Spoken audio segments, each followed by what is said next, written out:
What you got there? Stranger? Where'd you get him? I beamed him with a rock. Sure. He was skulking around down by the slough. Figured he might be a revenue. He ain't no revenue. Then can I keep him? Of course not. Well, I caught him. Don't matter. Well, he won't be no trouble. I could keep him out in the smokehouse. Elly May, you can't keep people like they were dogs and cats. Ooh. Ooh, ooh, ooh. Ow, ooh, that hurts.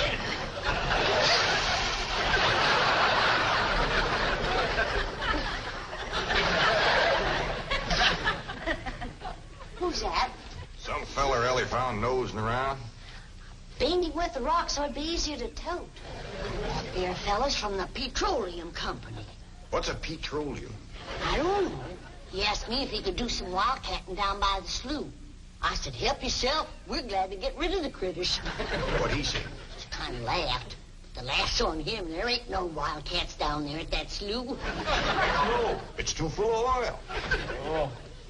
Oh, what happened? Where am I? This here's the Clampett place. I'm Jed Clampett, my young and Elly May, and Granny. Granny says you've been doing some wildcatting. There's no need to.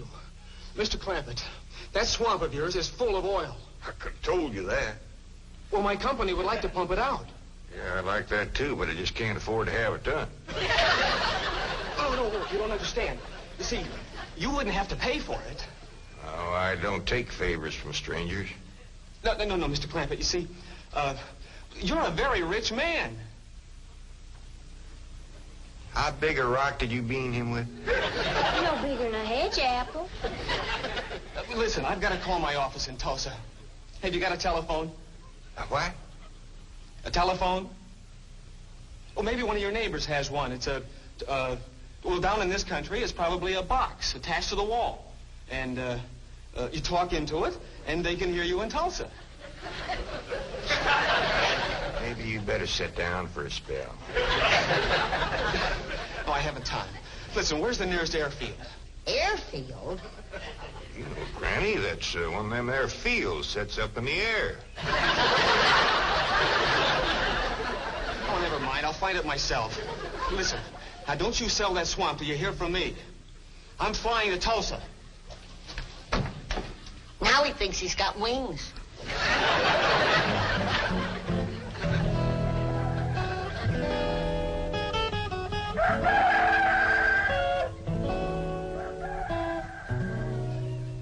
Morning, Granny. Watch them buttons, child. Granny!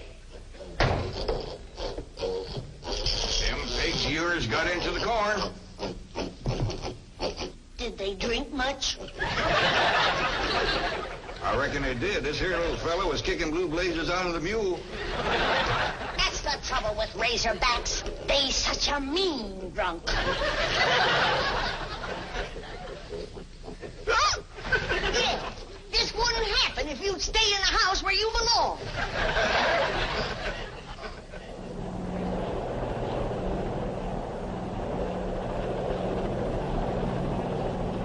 There it is, Mr. Brewster. On the tests and surveys, I'd say that's going to be one of the richest pools since East Texas. News like this is bound to get out. Let's go down and get Clampett's name on a deal. Where's the gun? Where's the gun? Oh, there. What's the matter? You want to see what just flew over Blueberry Ridge? What? The dad-blamedest biggest bird you ever laid eyes on. Probably just an overgrown chicken hawk. Chicken hawk, nothing. That thing could make off with the hog. Hurry up, put that gun together. No room to land near the cabin, Mr. Brewster. It's too rocky and hilly. Then let's get the sling ready to be lowered. Well, Mr. Brewster, that might be dangerous. Hang the danger. We're going to be the first oil company down there if it kills you. Yes, sir. Me? Don't worry. If it's safe, I'll follow you. Granny, I see it. There it is. Land of mercy, look at that. What you doing, Granny? That thing's only got one claw, but danged if it ain't grabbed up a man. Hurry, Po, it's my stranger. Where is it? Just throw on the house. I'll I'll get it on t'other side.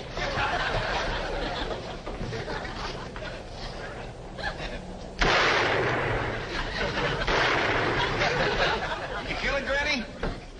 No, but I made it drop that stranger.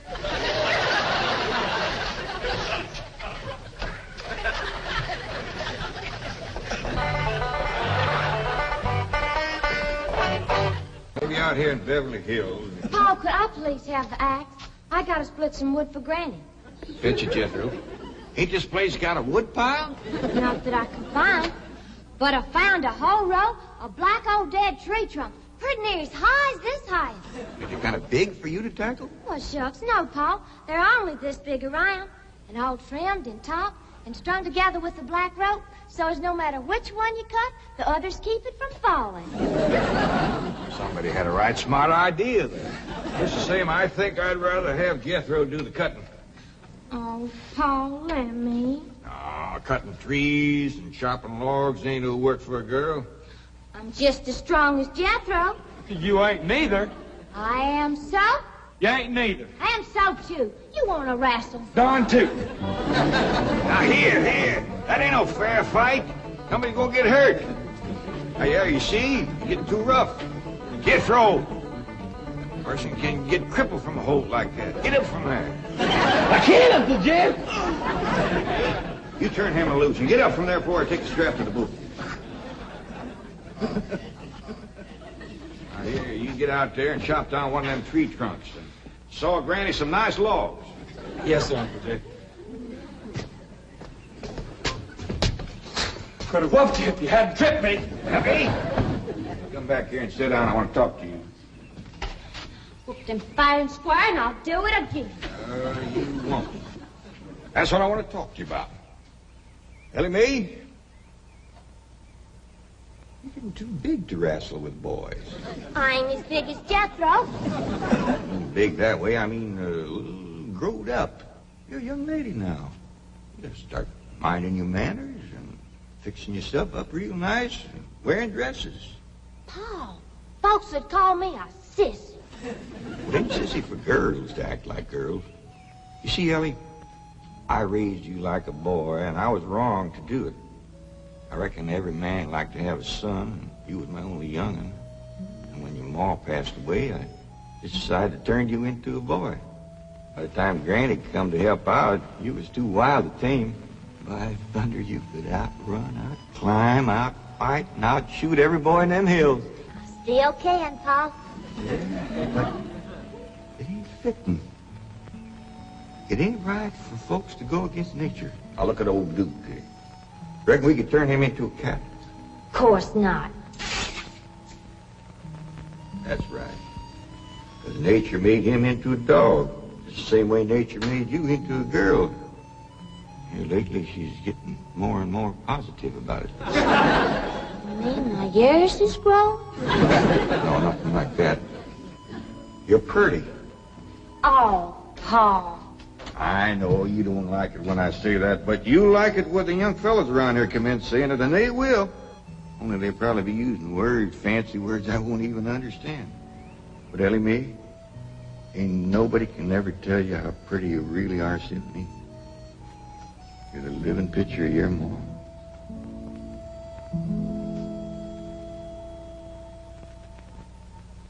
Really, my dear, you look quite charming. Well, I feel like a dead blind fool. Oh.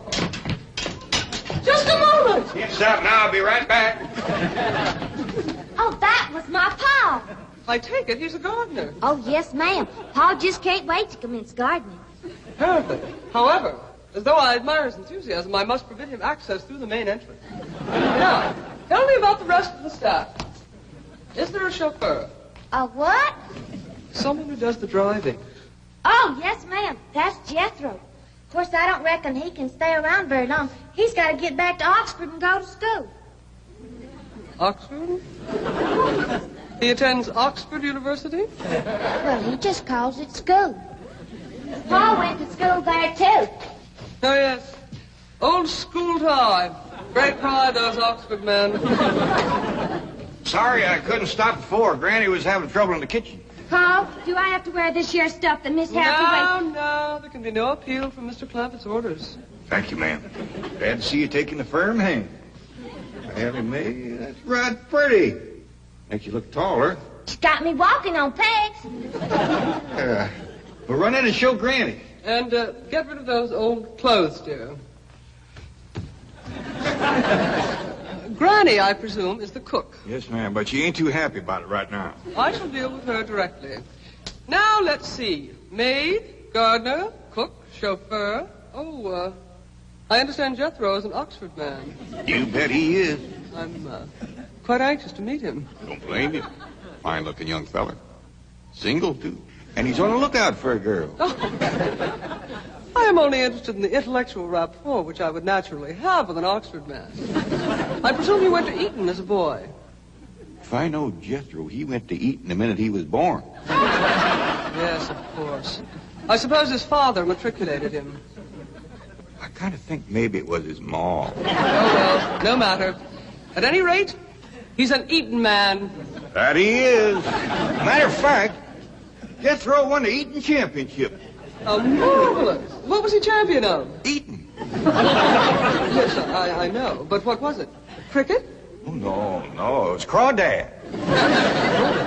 I don't think even Jethro would eat crickets. I was referring to the game of cricket.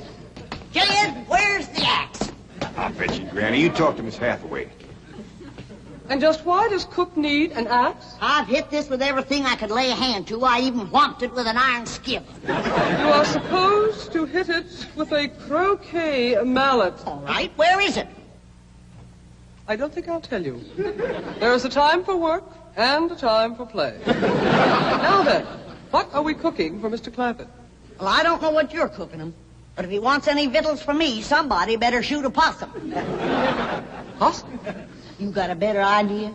But of course, a nice big fluffy souffle. All right. You shoot it and you skin it. You don't even know what a souffle is. What kind of a cook are you?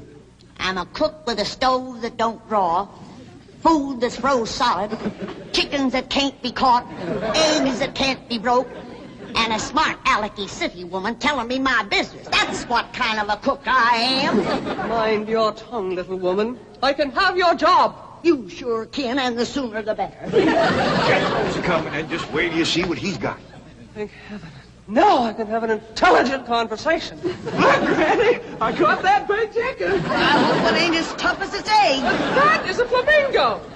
Oh, no, ma'am. That's my nephew, Jethro. Jethro, say hello to Miss Hathaway. I did, ma'am. This the big dangest chicken you ever did see. You go to school at Oxford? Yes, ma'am. I'm in the 5th grade. Stop bragging and wring that chicken's neck. Elly May! No, stop, you barbarians.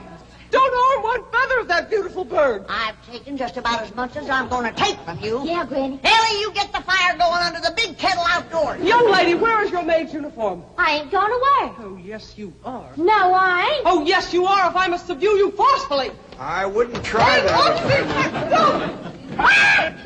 Don't! Tried to tell you. Let me out. You trust me. I'll set on her, Elly. You get the fire to going. Now, here, Granny. Come on, let her up. Get off of her. You are discharged. All of you. Sacked. Fired.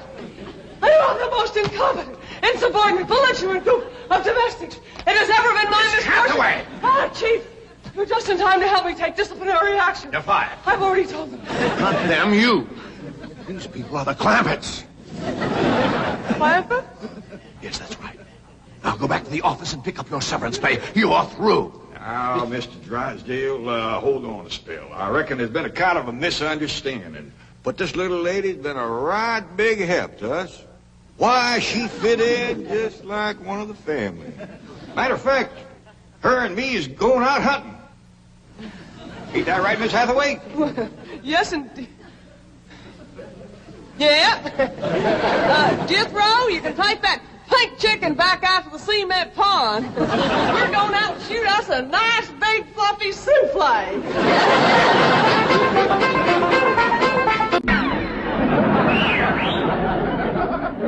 Elly May, I don't reckon that's the way a young lady comes down and sits in Beverly Hills, is it, Mr. Drysdale? Well, not as a rule, no. Oh, I can come down the other way. Watch this.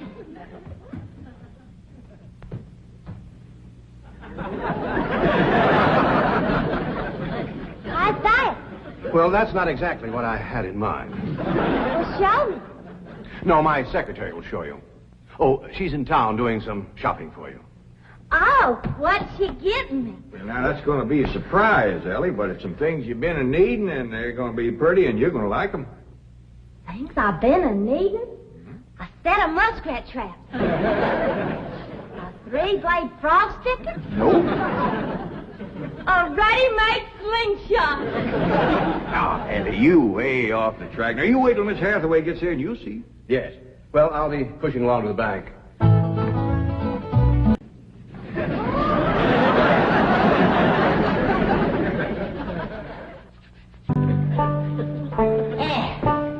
I should have listened to Elmer and Bradshaw and stayed home. We had a pump right in the house. Didn't have to tote water a quarter of a mile. Oh, you ready to get rinsed off, Elly? Well, not yet, Granny. Should have washed my hair. No. You better wait till I can catch some rainwater. That pond water smells like it's got medicine in it. I wondered why there's no fish in that pond. Yeah, I reckon that water killed them fish. Don't you worry. My lye soap will kill anything that killed them fish. Have you seen... What in the world's going on here? Well, there's a bath going on. That's what's going on. Howdy. But I don't understand. Well, then somebody ought to explain it to you, sissy woman. You see, first you heat some water. Then you put it in a great big tub like this. You put some soap in it, and then you get in it, and you start to wash, and that's what you call a bath. Granny, you don't have to do this sort of thing in Beverly Hills. Don't you listen to her, Elly. Ain't you ever heard that saying that cleanness is next to godliness? But of course, John Wesley said that. And I bet he didn't live in Beverly Hills. Here, Elly, dry yourself off with this nice big bath towel. Ah, my girl. I'll rinse off that old lye soap. Lye soap. Did you say lye soap? That's right. I make it myself. But that will ruin this beautiful girl's delicate skin. I've been washing with it for 72 years. Look at my skin. It's like leather. Yeah. Nice, ain't it? Granny, I hope you will forgive my momentary bewilderment at this primitive form of ablution, but please let me explain. Well, first explain what you just said. Well, Ellie Mae has a beautiful big bathtub upstairs. Upstairs? It was hard enough carrying the water in here. I ain't going to tote no water upstairs. You don't have to. There's a big, beautiful... Haven't you been upstairs? No. Jed said that probably belonged to somebody else. Ain't that right, Elly? Yeah. Paul said he heard tell that folks sometimes live one family right on top of another. But that's only in apartment houses. This entire house belongs to you. And each one has his own individual bedroom suite. Come along and let me show you. And also the lovely things I brought from town. Yeah, you go ahead. I'll be up directly. What all did you bring from town? Everything, Ellie. Everything from chapeau to pumps. Oh, howdy, Pop. Wait. I'm ashamed of you. Running off from Miss Hathaway. I didn't run away from Miss Hathaway. What'd you climb up here for? To cut a fork for that new store-bought slingshot she brought. Did she bring you a slingshot? Fanciest thing you ever did see. Just a minute, I'll hook it up and you can see for yourself.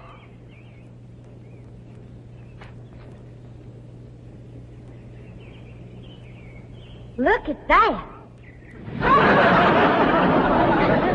Doggone. A store-bought, lace-trimmed, double-barrel slingshot. Ain't it a doozy? I don't know how good I can aim it, but it'll sure throw a heap of rocks.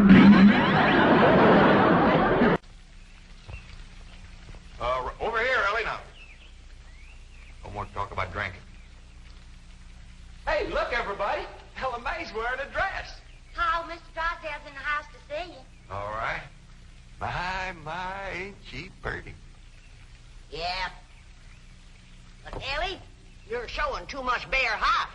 Well, that ain't her fault, Granny. She just got the dress on backwards. Elly, honey, put it on the other way around. All right. Hold it. Hold on. The world kind of a dress is that? Well, Miss Hathaway says it's a California sundress. Let no son of mine wear it. My daughter neither. Granny, you'd best get her into something decent whilst I talk to Mr. Drysdale. Uncle Jake, can I go swimming in the cement pond? Oh, I reckon so, Jethro. But this ain't like the swimming hole back home. You can't go in there without no clothes on. I can't? No, sir. Okay, Uncle Jake.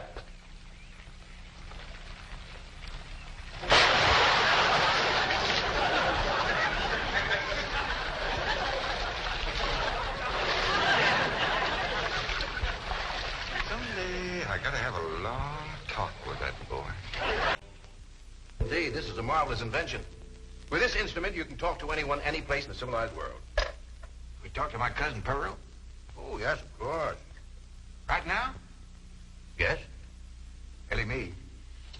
Run out back and fetch Jethro. Oh, wait a minute. He might not have his clothes on yet. Oh, I'll get him. Dad, is he greening us?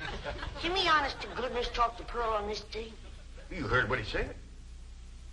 Hello, Pearl, you old rascal. What you doing back there? Oh, there ain't Pearl. This here's Elly. Oh, ladies, first, you gotta pick this thing up. Hello, Pearl, you old rascal. What you doing back there? Oh, there ain't Pearl. This here's Elly. What's she saying? She ain't a word, she's just humming. She ain't even humming a tune. Shut up, humming, and say something. Jethro will be right in. You ready to call Pearl? We've been a call, but she just hums. That's a dial tone. First, you've got to dial long distance like this. Howdy, Pearl. Hello, Pearl, you old rascal. What you doing back there? Oh, there ain't Pearl. This here's Elly. This is long distance. We know that, Pearl. Oh, I believe you have the operator. What's Pearl's number? Number? Operator. Just a moment. Hey, folks, Mr. Drysdale told me what y'all was up to. You can't talk to Ma on that thing. Well, look who's getting too smart for his britches. Too big for him, too. Mr. Drysdale says we can talk to her. Yeah, you think you know more than Mr. Drysdale? Well, I know Ma ain't got no telephone. Excuse me, call operator. You sure spoil things. And who asked you to butt in? I get it. I know what to do when it does that. Hello? Yeah, he's here. Well, for goodness sake. Well, sure. Well, howdy there, Miss Drysdale. Let's hear it. Heaven help her, she's bald as an eagle. Wait a minute. Take off your bathing cap. Oh, praise be. All right, but Elly, you hadn't ought to went swimming with your clothes on and shrunk up that nice dress. This ain't a dress, is it, Miss Jane? No, dear. It's a beach jacket to wear over a bathing suit. Elly Mae Clampett. Cover up your nakedness, child. That's the way everyone goes swimming out here. It's perfectly proper. Well, you wouldn't catch me in nothing like that. Me neither. Mr. Clampett, how would you like for a member of your family to become Princess of Palm Springs? What? They're holding a beauty contest at the Springs this week, and someone in this very room has the face and the figure to win. When the judges see her in a bathing suit... I told you I ain't putting on no bathing suit. Believe me, Mr. Clampett, this beautiful daughter of yours can win that Palm Springs beauty contest without even trying. Can we go, Pa? I'm sorry, Elly Mae, but I just don't cotton to the notion of a bunch of strangers gawking at your bare limbs. Besides, we already know you're the prettiest. Why shame all them other girls? Run along and get some clothes on. Yes, sir, Pa.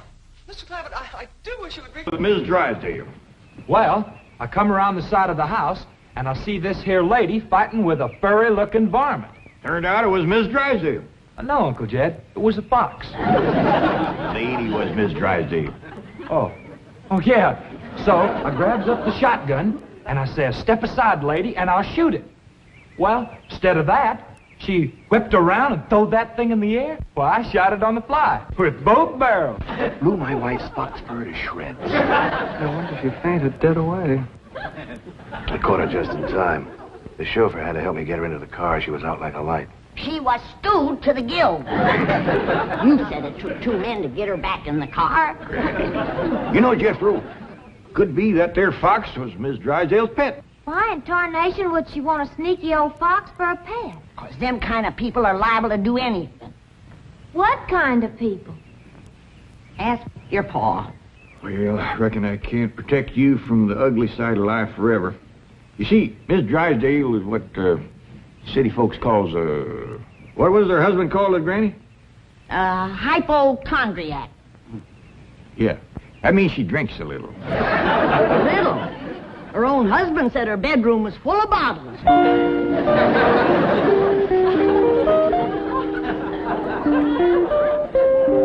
The doctor says she'll sleep for several hours. He gave her a sedative. What about Claude?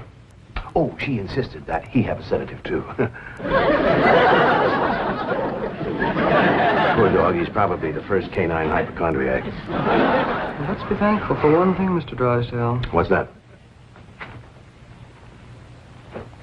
The tree outside the window.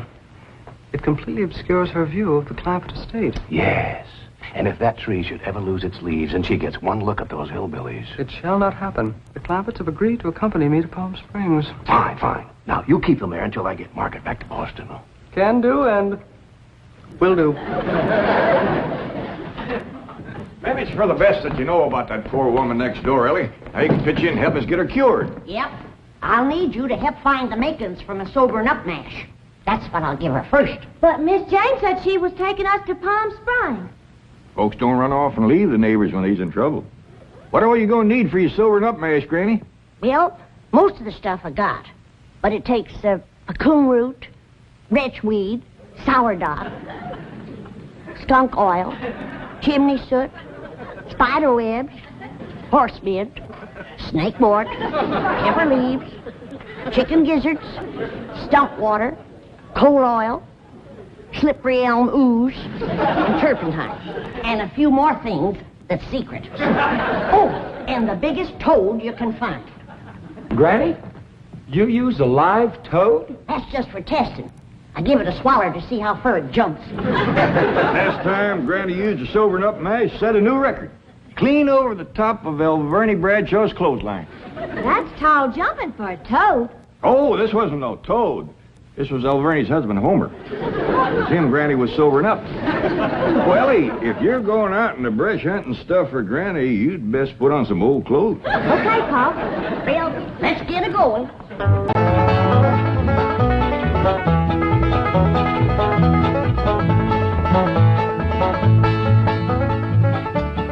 Mr. Drysdale sure has got a nice house, ain't he, Granny? Yep.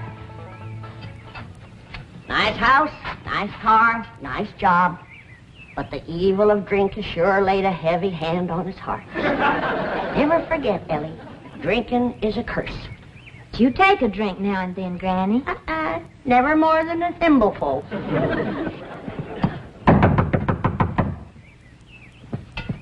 Oh, Elly, you might have to hold Mrs. Drysdale while I spoon my sobering up mash down her. I'll throw a double scissors and an arm lock on her. Just so you don't cut off her wind, if she can't breathe. Yes? Howdy. We've come to see Miss Drysdale. I'm sorry, madam, but Mrs. Drysdale cannot be disturbed. Are you her kin? I'm a butler. Oh, that must have been her maiden name. You were taking care of her, are you? I am a butler, madam. Well, I'm glad to see that her family ain't ashamed to help her. Whom shall I say called? Well, this here's Granny, and I'm Elly May. Pa and Jethro would have come too, but they're busy with the cattle. Very good. Hold on now. We've come to see Miss Drysdale. Mrs. Drysdale is indisposed, madam. She is not receiving. Oh, still sleeping it off, huh? Well, when she comes to, you just spoon half of this down her and then stand back. Yes, she'll commence to doing some tall jumping. Don't bite you. We'll be back later with the goat's milk. Want me to stay and help you do for Miss Drysdale? We're managing, thank you. Are you doing the washing and the cleaning and the cooking for her? Certainly not. Oh, just letting it pile up on her, huh? I am a butler. Oh. Want me to haul him out of there, Randy, and wrestle him down? Kin folks have certain rights. Family comes first. He sure is proud of that family name, ain't he? Yeah. To hear him talk, the butlers don't get wet when it rains. Hold your horses, I'm a-coming. Oh, howdy, Mr. Drysdale. Did your wife take Elly, where's your father? He's tending the cattle. He brought cattle into this beautiful estate? No, he called on the telephone, and some men brought him in a truck. Yes, sir. I'm just fixing to go milk the goats. Come on out to stock pen. Stock pen?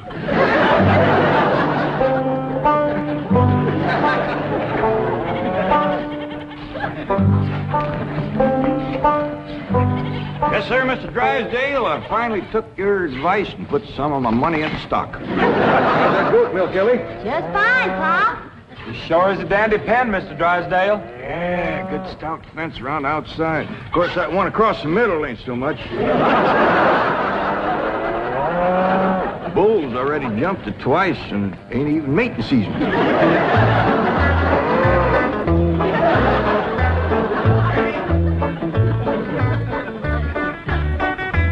Got ourselves some mighty fine-looking stock. Of course, they need a little fattening up. Mr. Drysdale happy to see him? Granny, he was so happy he couldn't talk. He just kind of hung on a fence and made little gurgling noises in his throat. Well, that poor man has some joy coming to him. I'm glad to be able to help him to forget his trouble for a spell. Here's the goat's milk, Granny. Oh, good, Elly. Now, you run that right over to Mrs. Drysdale. That sobering up mare smarts considerable unless you follow it up with fresh goat's milk. Elly, Mr. Drysdale ever find his tongue? Yeah, Pa. Whilst I was milking the goat, I heard him kind of mumbling like he was giving thanks. He says, "Oh, what have I done to deserve this?" Lord love him. Ain't that pitiful? Oh, hurry, child, now hurry. You know, Granny, Granny, that there butler fellow wouldn't let me through that door again. And he wouldn't take this milk, neither. Why not? He said he wouldn't touch nothing more from us without it was sterilized. what's sterilized? Oh, we had that in school once. That means soaked in alcohol. Alcohol? Appears to me like Mr. Drysdale's got two drinkers on his hands. Mrs. Drysdale must be in terrible shape. Fighting mean. Scratching and clawing people and everything. How do you know? I heard her yelling and screaming clean from upstairs. She says, "Marie, Marie, come and get Claude." Sure enough, pretty soon, this poor girl come a-running down yelling, "Take me to the doctor. I got Claude." Family or no family, that woman needs help, and by thunder, she's gonna get it. That's the window he pointed to right there. I've gotta get some fresh goat's milk up to that woman some way. I could shinny up the tree and climb right in that window. Oh, Jethro, it ain't fitting for a man to be in a woman's bedroom. How about me? No, Elly. You're too young to handle somebody a-wrestling in the grip of old John Barleycorn. I gotta get up there and have a goat handy to milk ever so often. I think I got it figured out, Granny. What? I'll get a rope, throw it over that limb, hoist you up to the window. Jethro, you get that Mr. Butler away from the front door. Then, Elly, you take the nanny goat, lead it upstairs to her room for Granny. All right, Pa. But that little goat ain't gonna do nothing unless it's got that little chicken sitting on his back. That's all right. Raw egg ain't going to do Mrs. Drysdale a bit of harm.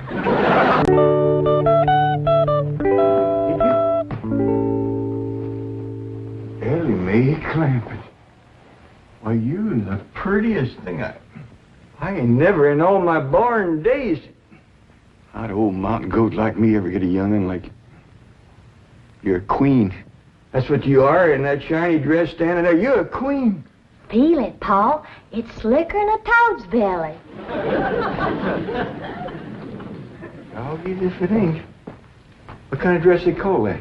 Well, this is what you call a ball gown. A ball gown. Well, you's even catching on to what they're named. Well, Miss Hathaway, she pinned a piece of paper onto every dress she got me, telling what it was for. You better tote along the shotgun and keep fellas away. Oh, no, Paul. That's what I'm going out for, to meet some fellas. Hallelujah.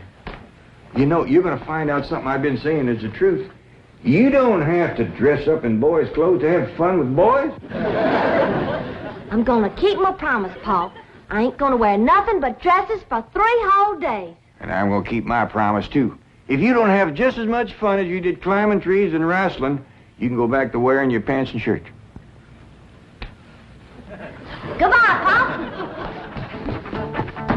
In here, Elly Mae. Paul, you sure was right. Oh, Huggin, you don't have to wear boys' clothes to have fun with boys. Mae, you promised me you wouldn't wrestle. I ain't been wrestling. Then what have you been doing in your ball gown? Doing what I'm supposed to do, playing ball. Oh, I made 2 touchdowns and kicked 3 field goals. Well, let's see now. Which neighbor shall we call on first? Mr. Drysdale's off in Boston with his missus, so let's go this way. If you ask me, let's go back that way. Now, Granny, you promise. Come on, everybody, let's go. You reckon they'll give us a mess of pone or something, Paul? Or maybe some salted down possum. Probably so lie on us.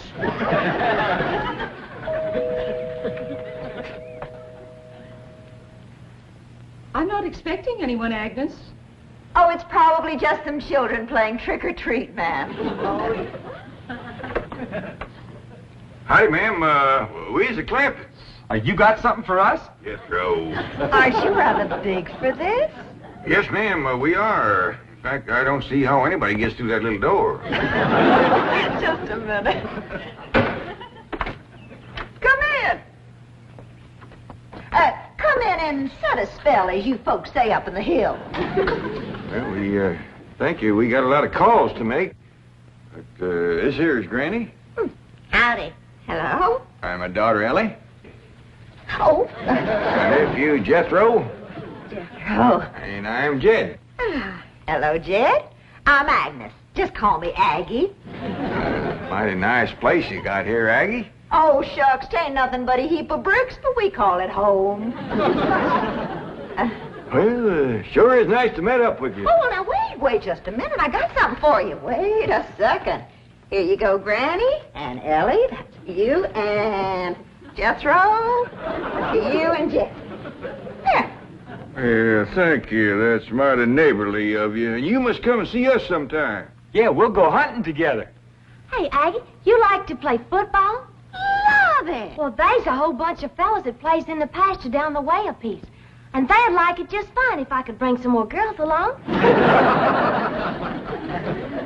don't forget. Please, can we go out now? Not yet, children. Not till it gets dark.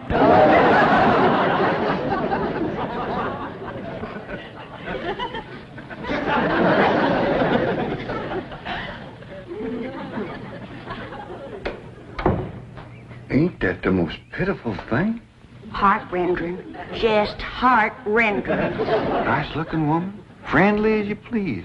But them young'uns is the homeliest I ever see. Wonder she didn't want to come a-calling on us. Yeah.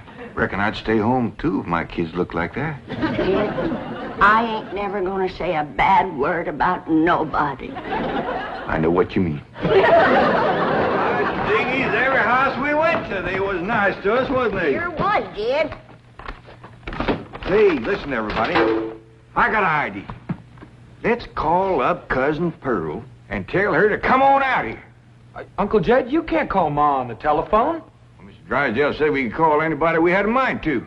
Well, Ma, she ain't got no telephone at home. Don't matter. She ain't never home nohow. The way I look at it, you can't never tell what you can do until you try. Don't forget to spin the wheel.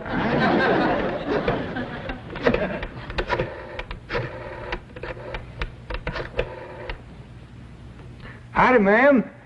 I want to talk to Pearl Bodine back in Oxford. That's right, operator.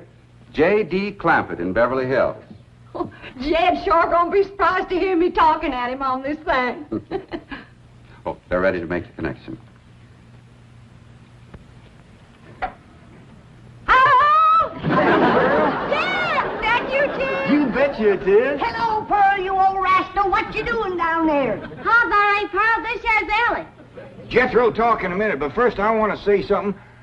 You gotta come out here to Beverly Hills and bring Jethrine. If she can't get a husband out here, there ain't no hope. You ain't never seen so many homely young'uns in all your born days. Morning, Granny. How can I help you with the plowing and the spading? Well, Ellie, I'd rather you put on one of them pretty dresses that Miss Hathaway got you. But, Pa, I can plow better than these clothes. Plowing. You know, Ellie, I'd like you to wear one of them dresses kind of regular. Wouldn't you, Granny? You're mighty fetching in a dress, Elly. Prettier than a tub of fresh churned butter. Pa, if I go to wearing them dresses, Jethro will make fun of me. I reckon he hadn't better. Now, you run along and put on something with skirts. All right, but he hadn't better make fun. He won't. You know, speaking of Jethro, I think he's got himself a sweetheart. The banker's secretary? That's right. They was out together last night. What'd they do? Well, I don't rightly know for sure, but it was something to do with bowls. All you do with bowls is eat. Yeah, I reckon that's what it was then. She said she was going to take him bowling. You know, Jed, I kind of like that Miss Hathaway. Yeah, I think she kind of likes us, too. Oh, those marvelous Clampetts. Those simple, rugged mountain people. The more I see of them, the more I am impressed. Yes, now Never have I observed such strength of body, mind, and character. Yes, now They stand like boulders in the pebble-strewn landscape of Beverly Hills. Like mighty oaks among bushes. Like quiet. Now, like I admire them, too. But those boulders need polishing, and we've got to put some city leaves on those oaks before my wife gets back from Boston. Incidentally, in any endeavor requiring physical strength, they are most exceptional. I took Jethro bowling last night. Here's the bill. $3,000. How many games did you bowl? Well, you see, what happened was this. I said to Jethro, Pick up that bowling ball, she says, and see can you knock over them pins down yonder. They's just sticks. Anyway, I snatches up that rascal, draws back, and lets her fly. Did you knock down them pins? Yeah, the pins, the pin boy, the end of the building, a brick wall, and a signboard down on Sunset Boulevard. I bet you Miss Jane didn't do that good. Well, she didn't even try. But she just looks at me and says, Jethro, you're strong as an ox and twice as handsome. Ain't no two ways about it, Granny. That city girl is sweet on this boy. I reckon so, the way she's bragging on his looks. You are handsomer than an ox. Thank you, Granny. Cousin Elly, you're a city girl now. Do you think... You see there, Pa? I told you this would happen if I took to wearing these dresses. If you call me that again, and I'll turn you every way but loose. Say nothing but city gal. Ellie, make Clampett. Get up from there or you're going across my knee. And Jethro, you're going across mine. What did I do that was so all-fired bad? In that dress, she looks just like a city gal. You did!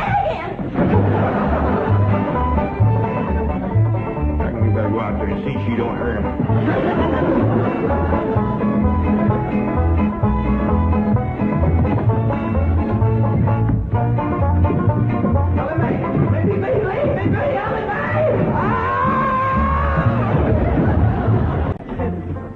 We forgot to dust the stair rail. I'll do it, Granny.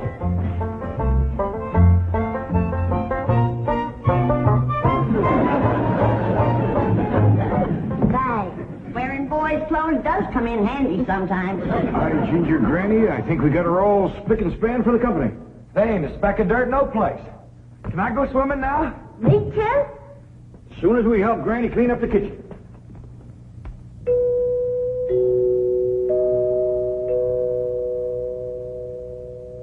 There goes that music again. Sure is great. You ever find out where that comes from? Know 'em, Granny. Every single time I commence to looking for it, somebody comes to the door. Nobody to the door now? There will be. You'll see.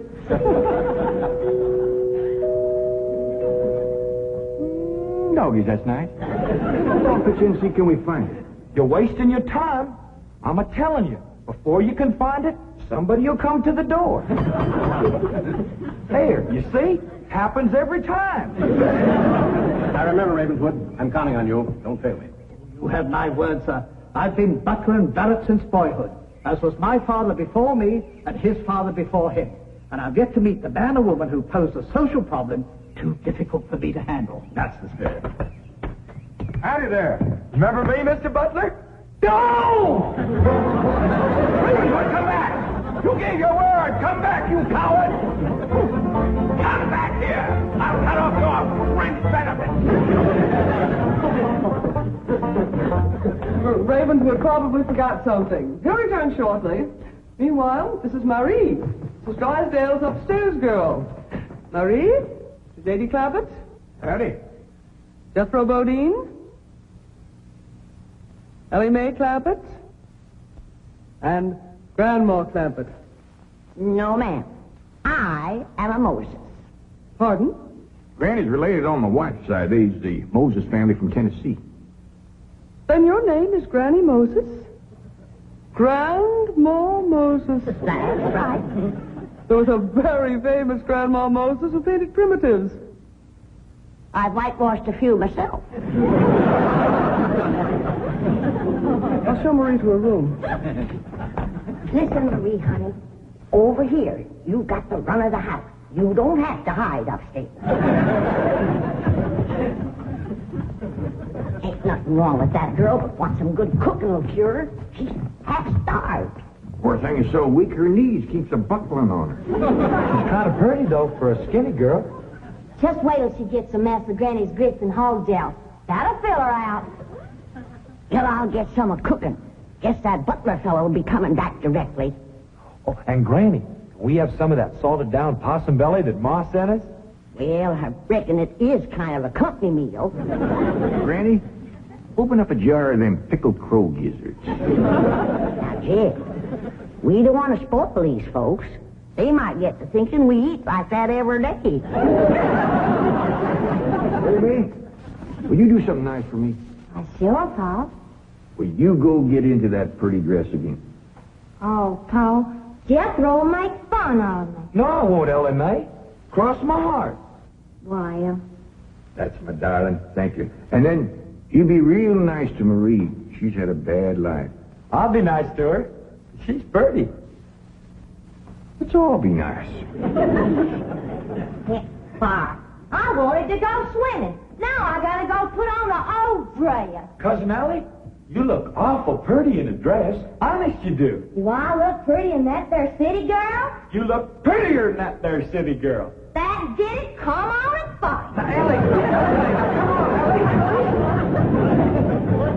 come on, Elly, leave me alone, please, Elly. City girl.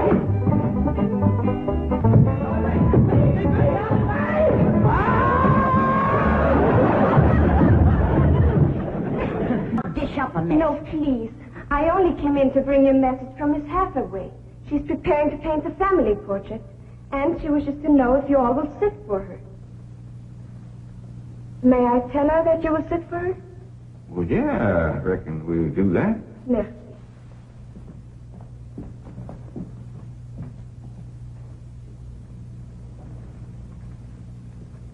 Well, let's get at it.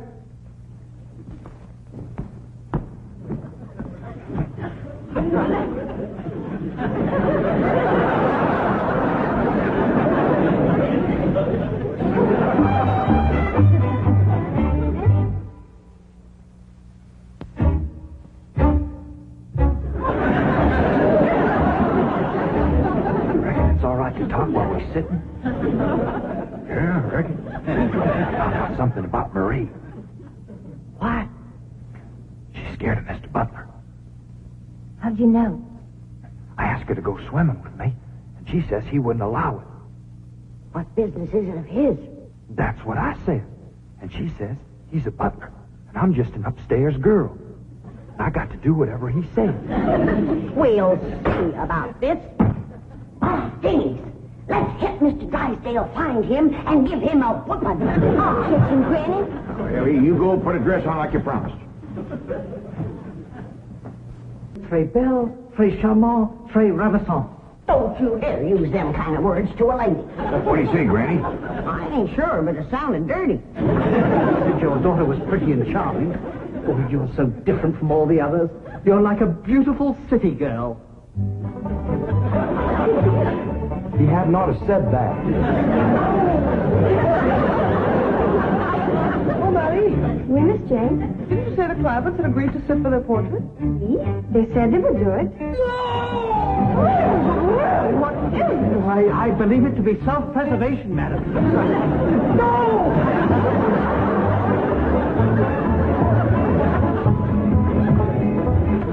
Don't take to the stairs, you'll catch you sure. Let me go, now, Billy. No! Sounds like Elly got him. Afraid so. What's Jethro yelling about? Sounded like he said we got a litter from Mom. What's all the commotion? Elly says Jethro says Pearl sent us a litter. A litter of what? Did you hear what? No, but I bet you it's kitten.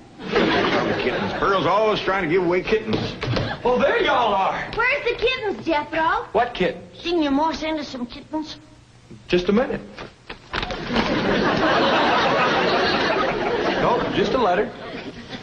Jethro, how could you think that kittens would... Well, come on, sit down. Let's hear what Pearl's got to say.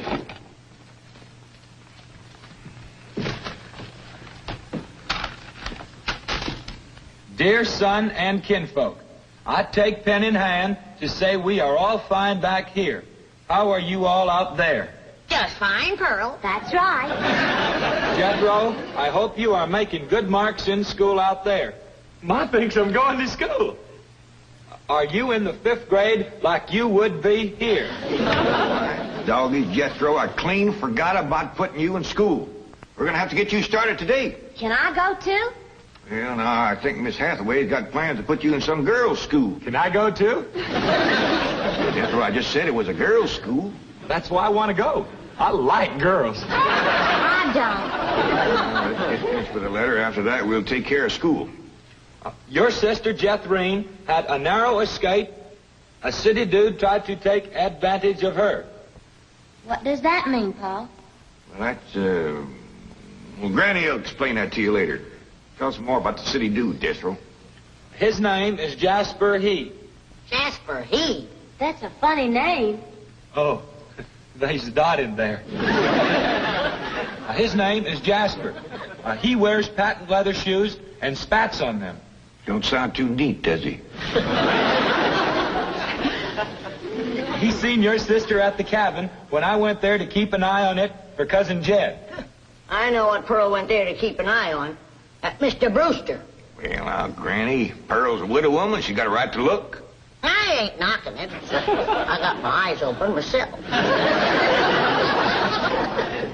At first, I thought the city dude worked for Mr. Brewster, so I drove back out to the cabin to give him a piece of my mind.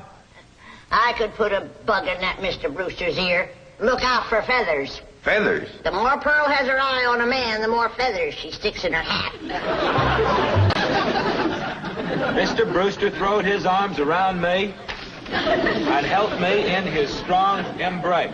What's an embrace, Paul? Well, that's when folks kind of twine their arms around one another. You mean like wrestling? It's sort of like wrestling, except they ain't mad. It's like wrestling for fun. Yeah, I reckon you could say that. Then we heard a knock on the door, and we knowed it was Jasper He. Better look for that dot again. Oh, yeah. We knowed it was Jasper.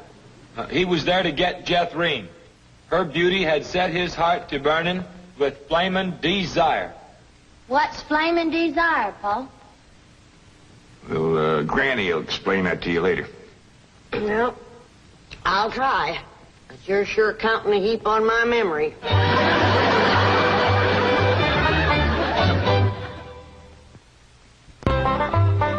Read on with your Moore's letter there, Jethro. Yeah, it's getting good. One city fella's got his arms around Aunt Pearl, and another's waiting at the door to grab Cousin Jethro.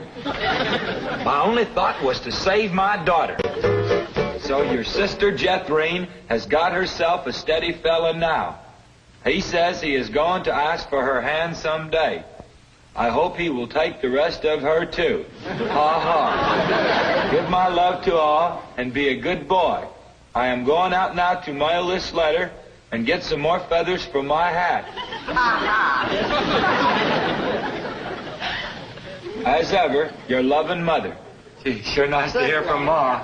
They're nice here. Jethro, you and me's got to go right out and find a school and get you to going. Granny, you pack up a nice lunch for Jethro to tote along. How about a big mess of poke greens and chitlins with some pole and a big pot of sorghum to dip it in? Fine. Oh, Granny, it don't have to be that fancy. Some of the other boys here in Beverly Hills might not have it so good. They go to complaining to their folks. Let them complain. It ain't gonna hurt none to raise their standard a little. I'll get the truck up to Jay. Paul, please let me go with Jethro.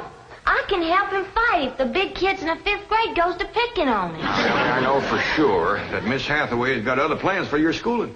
But with Jethro gone, I won't have nobody to play with. Oh, yes, you will. I just remembered something. Mr. Drysdale's stepson is coming home for Thanksgiving. And he's going to be living right next door.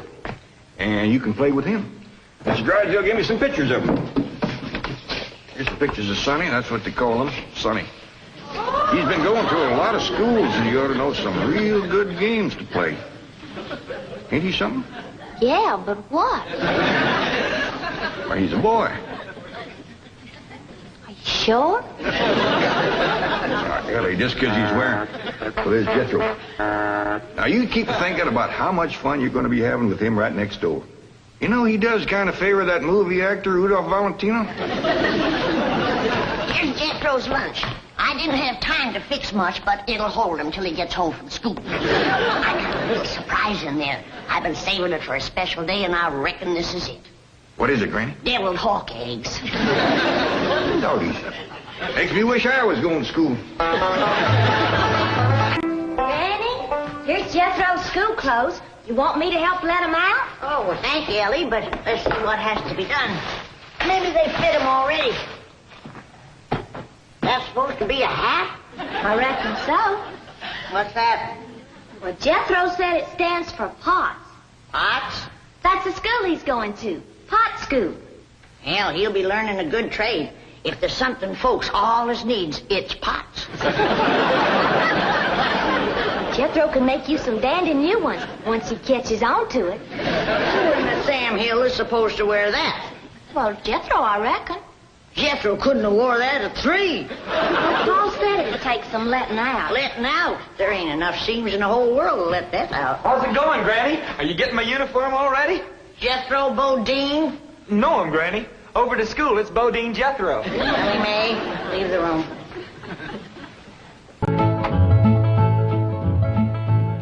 Want to come for a swim in Cement Pond, Granny? Not me, child. If the Lord had wanted me to swim around in water, he'd have given me fins. Yeah, you sure are gusset up. Where you going? I'm going shopping for our Thanksgiving victuals. I hear your beau's coming to eat with us. I ain't got no beau. Your pa says so. Mr. Drysdale's stepson. You know, the one they call Sonny. Shucks, I ain't never even seen him. Well, your pa tells it. He's coming to court you and spark you. What does that mean? You don't know what courting and sparking is? No. No, I guess you wouldn't at that. Well, when I get back, you and me better have a little talk. Have you ever been courted and sparked, Granny?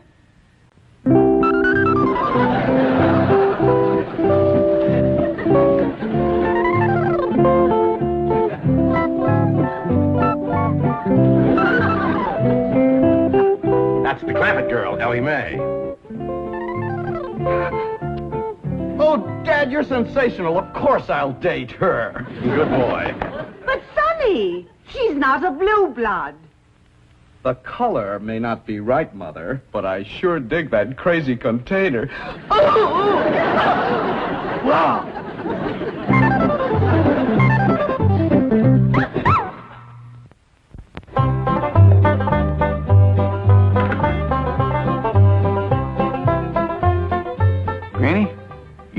perfume? Pure vanilla extract. You rascal. You're going to have that storekeeper's head just a spinning. That's the idea. Just because I got plenty of money don't mean I have to spend it all.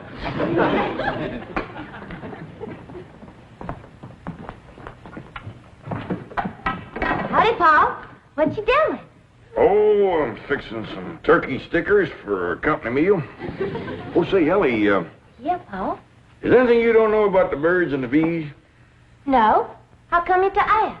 Well, I reckon these are what Sonny Drysdale's been studying at school. Either that or he's partial to them. How'd you know? Well, when I mentioned to Miss Hathaway that you was going to be keeping company with Sonny Drysdale, she says, Mr. Clampett, she says, you better have a talk with your daughter about the birds and the bees. Shucks, I know all about the little critter. Well, that's why I figured you being raised in the woods and all. But I didn't let on Miss Hathaway. I know she's just trying to be helpful. Granny says she's going to have a talk with me about courting and sparking. She is. Well, I'm glad of that, Elly. I was kind of wondering who was going to do that. Paul, why don't you tell me about courting and sparking? Well, Elly, that's something that a girl's ma usually tells her about. Well, I ain't got no ma, so why don't you tell me?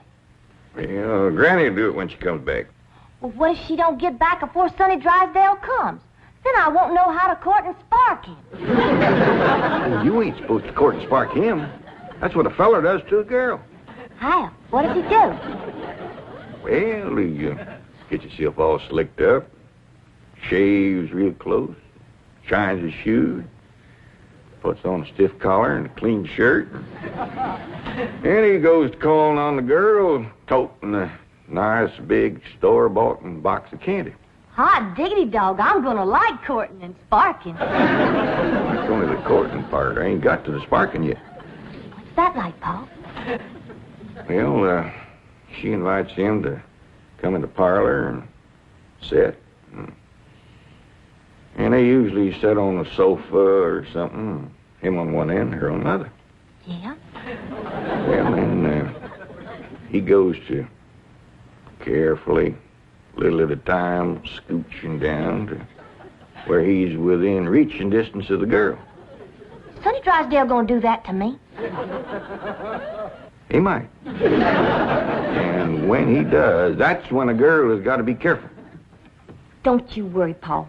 If that rascal goes to reaching for my candy, I'll knock him clean off of that sofa.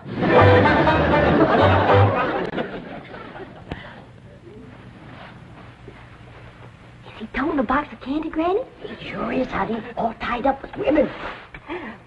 Oh, Elly. Child, you are just beautiful. Shall I sprinkle some vanilla extract on you? Becca?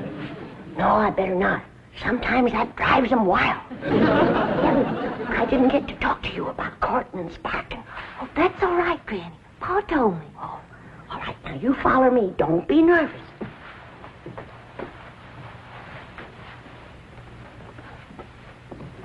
Here she is, Mr. Drysdale. Thank you. You're beautiful. Divine. Never mind me. Say something nice to her. Hold it just a moment. What a vision you are. What a picture you make. From your golden hair down to your... It's that for me? Yes, yes it is. Bet y'all can guess what it is. Try. It's something sweet. Exquisitely sweet. Something yummy. The yummiest. Something all girls like. You guessed it, it's me. You can sleep with it under your pillow. You want to come into the parlor? What are we going to do in there? Talk about the birds and the bees. Well, Scooby Doo. You peasant girls don't beat around the bush. Miss Clampett, my lips long to taste your lovely hand. Hey, why did you throw him? That rascal was fixing to bite me. Bruce it to him.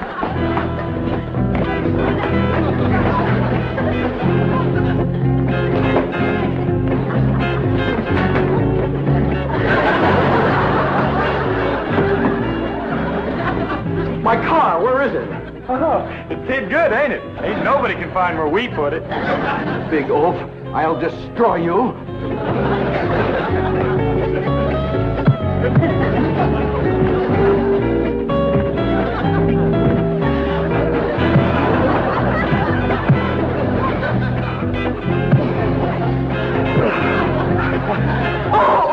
Oh, my leg! My leg! Who was that? Sonny Drysdale. Mother!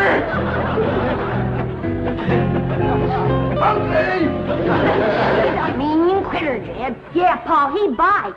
I did him a favor, and he commenced to hitting me. I claim us Clampetts have been insulted by the Drysdales. Let's go feud 'em. Oh, now. Why, we could whoop 'em with one hand tied behind us. We ain't got no cause to whoop 'em, Granny. No cause. Why, just yesterday I went over there to the Drysdales to borrow a cup of possum fat. And that butler fella that lives over there, he says to me, you wouldn't pull my leg, would you? And I said, well, one good turn deserves another. Stick it up here and I'll give it a yank.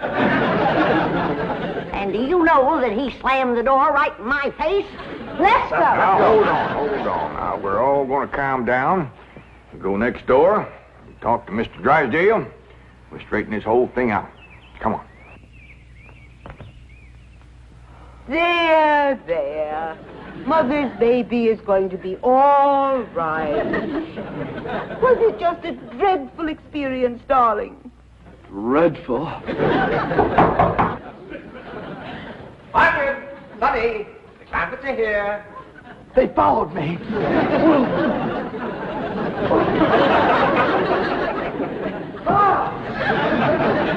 Come in. Where's Sonny? Here I am. Well, we've straightened out the misunderstanding, and now these people have something they want to say. Well, Sonny, I reckon this is all my fault. I'm sorry I wasn't to the door like a proper paw had ought to been. And I'm sorry I throwed you, Sonny. And I sure do thank you for that nice picture you give me. And I'm sorry you hurt your hand hitting me, Sonny. And me and Jethro was sorry that we hid the automobile. We towed it back over and set it down in front of your house.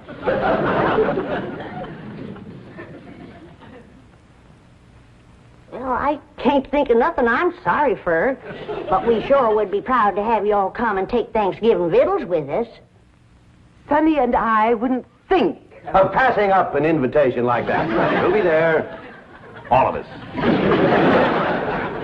Let us say grace. We sure have got a lot to be thankful for, Lord. We got good health, and good neighbors, good food. Jethro's going to school. Elly's got a feller. I guess everything is just about fine, and we sure do thank you. Amen. Amen. Amen. Well, Jethro, hand out the pot passers and the meat stabbers, and let's get at it.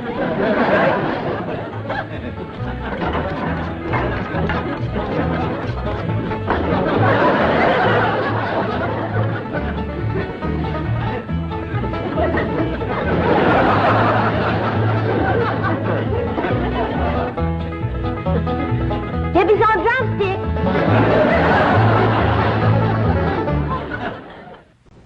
What an interesting hand you have. I see a man, a handsome Harvard man. Where? Right there on your heart line. Oh, that's just a wart I got from picking up toast. Elly, you mustn't let horrid, slimy creatures touch you. Oh, heck, you ain't slimy, Sonny. Just a mite greasy from all that oil you smear on yourself. What a precious paradox you are. What a charming contradiction. You look pure Park Avenue and you speak pure Tobacco Road. That good? Good, it's fascinating. You're a challenge to me, you child of nature. You are the raw clay from which I will mold a perfect woman, worthy of a perfect man. Me. You know Shaw's Pygmalion? I don't even know Shaw, let alone his pig. Oh, you woodland sprite! You forest little bird. You are so refreshing after all those intellectual types at Vassar and Wellesley. You make me feel superior. That good? Good? It's divine.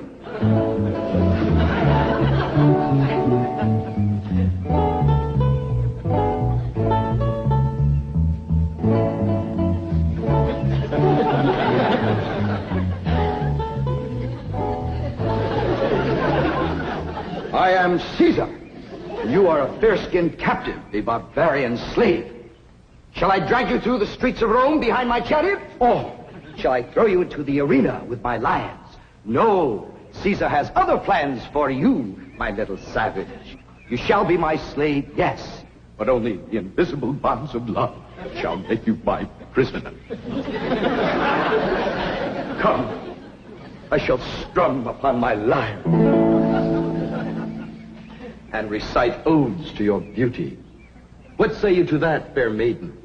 How speak you now to mighty Caesar? I declare, Sonny, you're more fun than a bucket of tadpoles. Vidi, Vici, the world lies conquered at my feet. And yet I tremble at the nearness of this flaxen-haired barbarian. Could it be that the invincible Caesar is about to be vanquished? Not by the spears and arrows of the Gallic tribes, but by Cupid's dart? Yes, fair maiden, you have done what your fierce kinsman could not. You have brought mighty Caesar to his knees. Come, I will take you to my palace, and there compose odes to your beauty. See yon window. 'Tis the Emperor's suite. There I shall woo you. My life! That's my room! And those are my binoculars! You're not supposed to spy on the Emperor! What are you trying to tell me, Sonny? Mumsy can see you, but she can't hear you.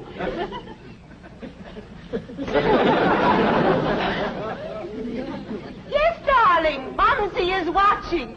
You look magnificent, like Apollo, the god of manly youth and beauty, the god of poetry and music. Look out! You're getting near the water. Be careful. Wait! Mommy will get your inner tube. Come, fair maiden, and I shall sing of your golden tresses and your azure eyes and your skin of alabaster and your other charms that set me aflame. You mean you're really burning? Yes, dear one, and only you can put out the fire. Okay.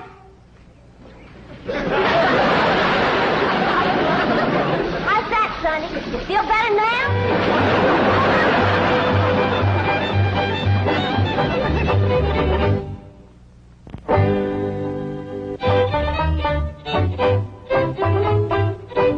All right, Jethro. You're next. Oh, hi, Ellie Mae. Where's Sonny? Well, he run home to his mama. You didn't throw him down and hurt him again, did you? Don't you know, Pop? He caught fire, so I wetted him down into the pond.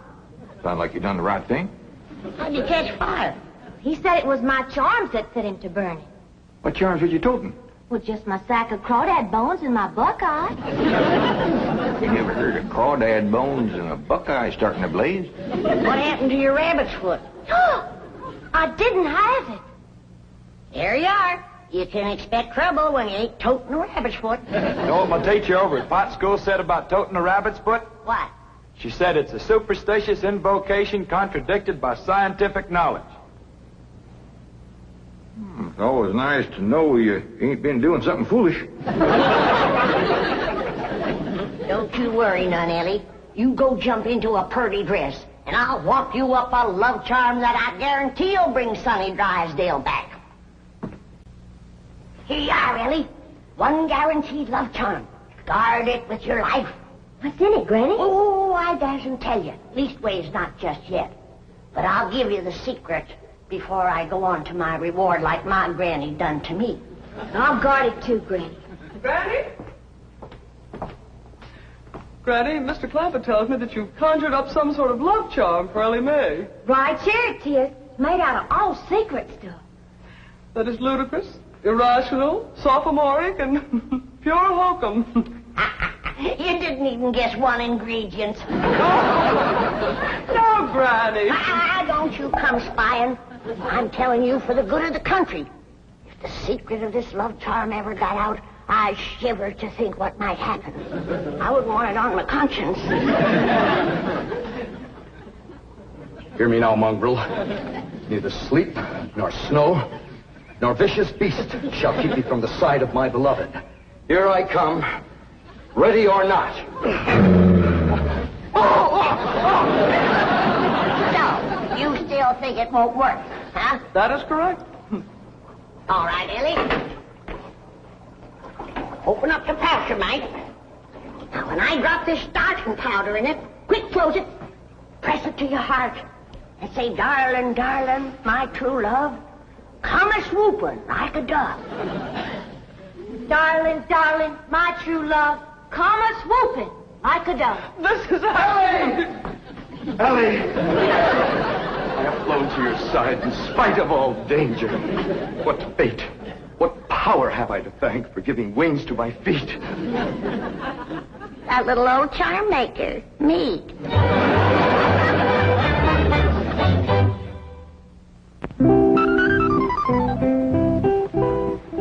And now we shall begin the transition from Tobacco Road to Park Avenue.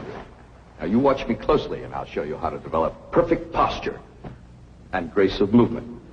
Ah, Kipling. Well, do you like Kipling? I don't know. I ain't never kippled. Oh, you are a challenge, you ravishing rustic, you child of nature. Now here, you try it. There we are. Now walk. Go. You'll have to try that again. Now sit down. Now watch me. We walk as though upon a cloud, and we glide with lissom grace. And as we walk, we always keep a smile upon our face. What's he doing? Out there is something called Kipling. He's trying to burn it to Elly. Now, this is how you sit in a chair, smoothly and gracefully. There ain't no chair where he's a-sitting. I know. What do you reckon's wrong with that rascal? Appears to me he's about 2 bricks shy of a load. Turn old Duke loose so we can go in there and protect Elly. Now we'll practice diction and intonation at the same time.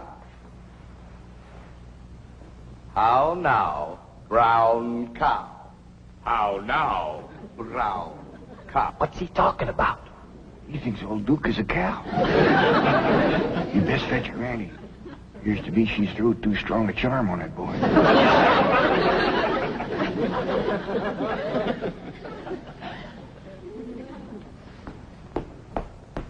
Here you are.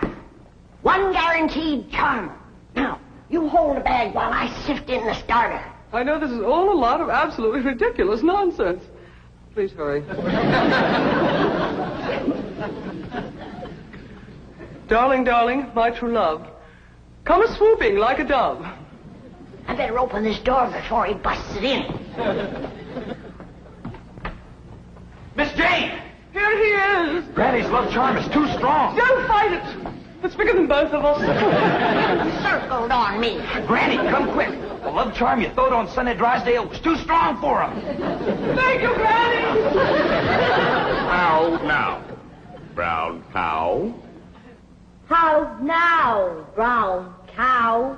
How now, brown cow? How now, brown cow? How's it going, Uncle Jed? Bad. Now he's got Elly believing old Duke is a cow. Break the charm, Granny? I reckon so. I'll sprinkle him with some let-go powder. While you're at it, sprinkle some on Miss Jane. She's shutting off the blood to my arm. How now, brown cow? Secret powder, white as snow, make the charm of love let go.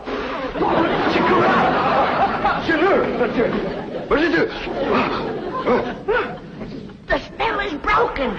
Now please, everybody listen to me. I must have complete quiet and concentration if I am to transform this bucolic beauty into a sophisticated debutante. Now, I have studied drama at Yale, Harvard, Princeton, and Dartmouth, and I am probably the only living man who can accomplish this difficult cultural metamorphosis in the brief time available. Now, everybody please go while I transfuse into this simple, untutored mind the charm, the polish, the splendor that is Sonny Drysdale. Hey, you look positively divine. So do you, Sonny. I know. Don't you bite me. Elly May, a kiss on the hand is a very proper greeting. Oh.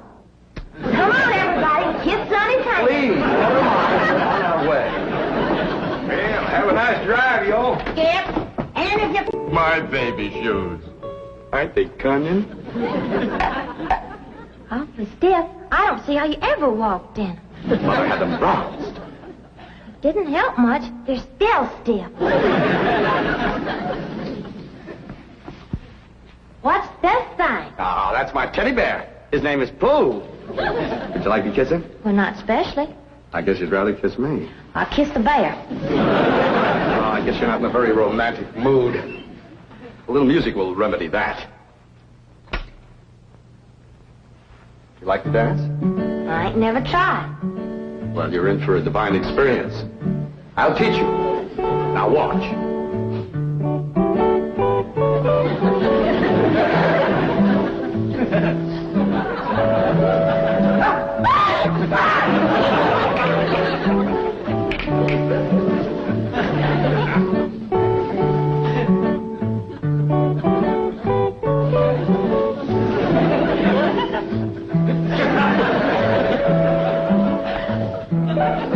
How do I look?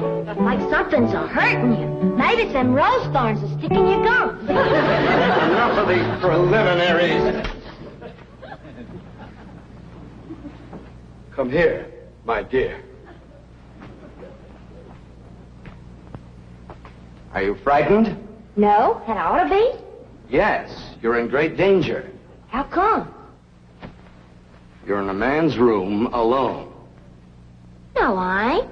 You're here. You are not playing the game. I sure do thank you for the nice ride, Sonny. My pleasure, Elly May. I'll give you a ring in the morning. Promises, promises. Would you like to take another drive tomorrow? I sure would. Where shall we go? To the preacher. Any place you say, Sonny. Well, see you tomorrow then. Oh, here comes the bride. Here comes the bride. Howdy, Granny. Well, then, sakes, look who's here. Ed, come say hello to Sonny. Don't bother, Mr. Clampett. I'm leaving. I'll show you a shortcut.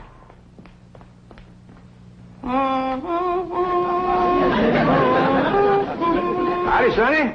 Good evening, Mr. Clampett. Ed, now's your time to have that talk with Sonny What talk? about Elly May. I got nothing to talk to Sonny about, Elly. Oh, that's right. I'm the one that's going to talk to Sonny. You talk to Elly May.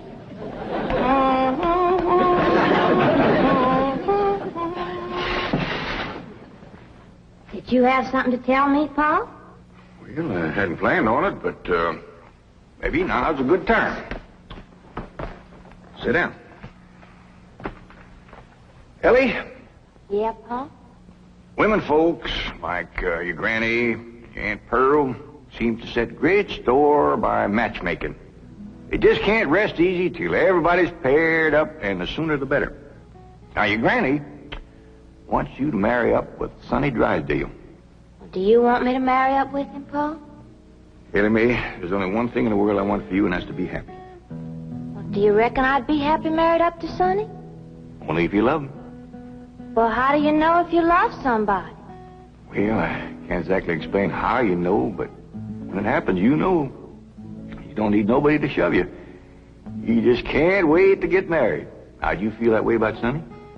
Well, I ain't sure. Do you reckon he feels that way about me?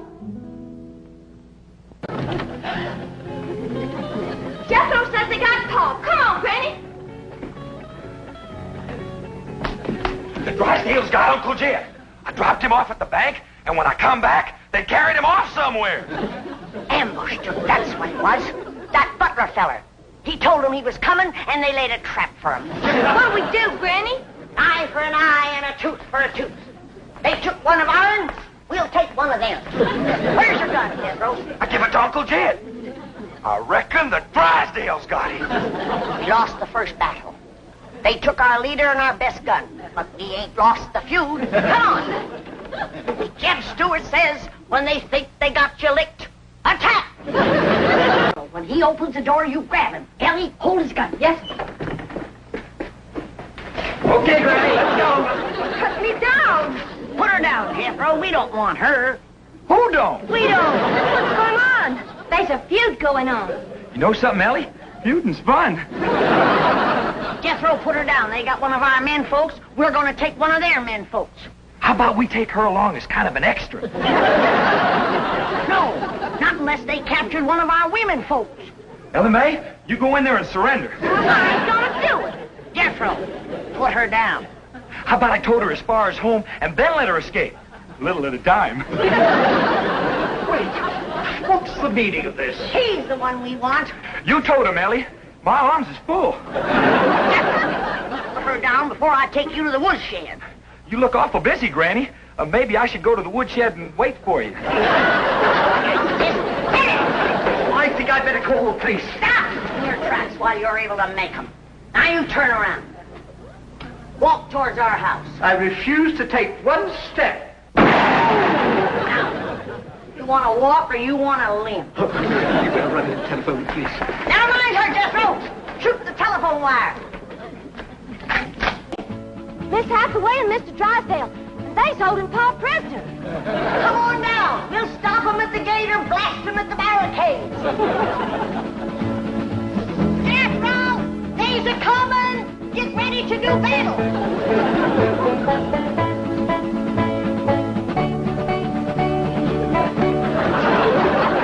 Bare your head in the presence of the stars and bars. They's getting to the gate. Take cover. Everybody inside. We'll shoot at them through the porthole.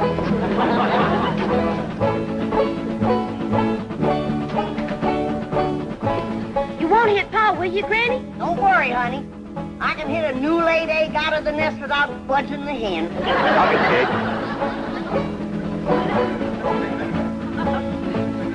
Stop where you are. Stay right there. Granny, it's me, Mr. Drysdale. I'm coming in. Let's get out of here fast. That's learn them Yankees who they're feuding with.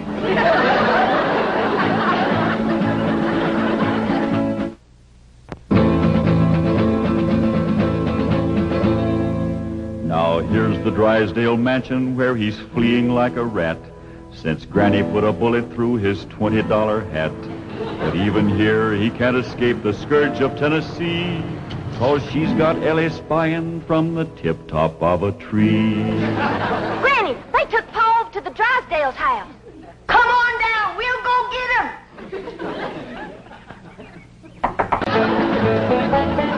Now, Elly May, you carry the flag high and proud. If they shoot you, don't you let it touch the ground. Throw it to Jethro as you're falling. I'll do it, Granny. What'd you do that for? If there's any long-range shooting, they'll think he's one of us and drop him first. Forward, march! Hey, what in the world are you doing? I'm guarding a decoy, Pa. Ravenswood, you bossing Yankee, bear your head in the presence of our flag. See, our flag? My family came from Tennessee. Mine did too. Jed, I always did like this man. Why, sure, Granny, and he's going to make Sonny do the right thing by Elly May. What does that mean, Pa? Going to make Sonny come back here and marry you. I don't want to marry Sonny. You see, Granny, the whole doggone feud was for nothing. Not altogether, Jed. Why, we might never have known that Mr. Drysdale here was a fine gentleman from Tennessee. Yeah. Tell me, ever hear of the Moses family? Hear of them? Why, my mother's family feuded with them for years. You mean your mother was a bodkin? Mr. Drysdale, don't ask me why. I just commenced a running. You heard him. Run, you yellow bodkin, I'm a Moses.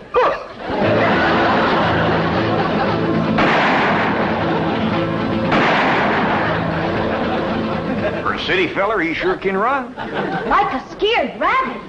Well, let's go home. Put her down. Oh, listen, Granny. I heard you and Uncle Jed talking about what to get me for Christmas.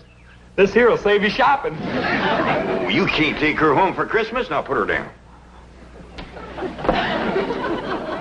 One of these days, I got to have a long talk with this boy.